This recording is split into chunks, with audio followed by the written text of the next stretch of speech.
Sproggy McSpratface lived in a shed. He had everything in there, including his bed. At night, he'd curl up with a massive green book and learn all the methods to spatchcock a duck. His beard was wiry where speckled birds nested that sang him songs whenever requested. His shoes were made from old tractor tires and were handy for putting out very small fires.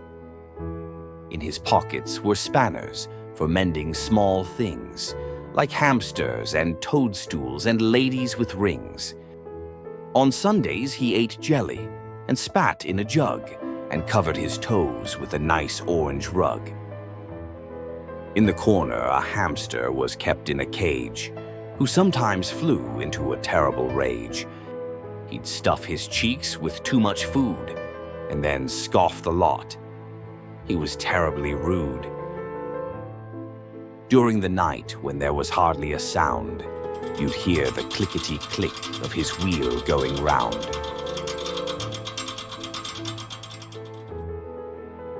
Then, on one wet and boring day, Auntie McSpratface came to stay. She bought her luggage and 23 hats, and a brown paper bag which held 14 cats. "I've come for a holiday, Sproggy," she said, and threw all her stuff right down on his bed. "Make me a cuppa," she said straight away, "and bring it me here on a bright silver tray.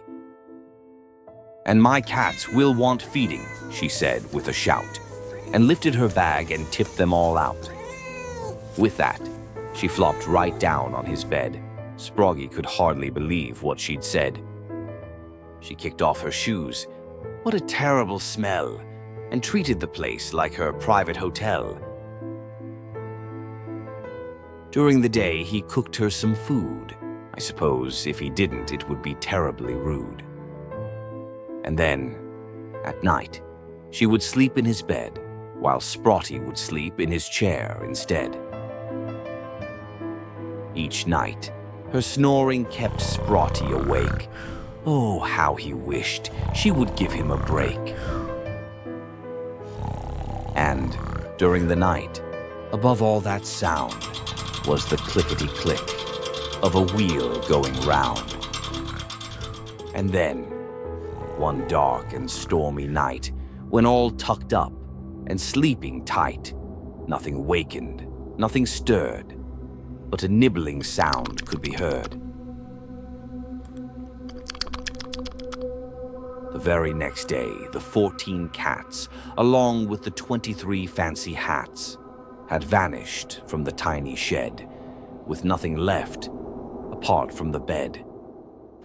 Nobody saw poor Auntie again. She disappeared during that stormy rain.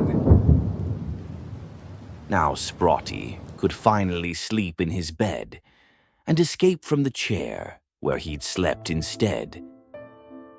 And during that night, there was hardly a sound, but the clickety-click of a wheel going round.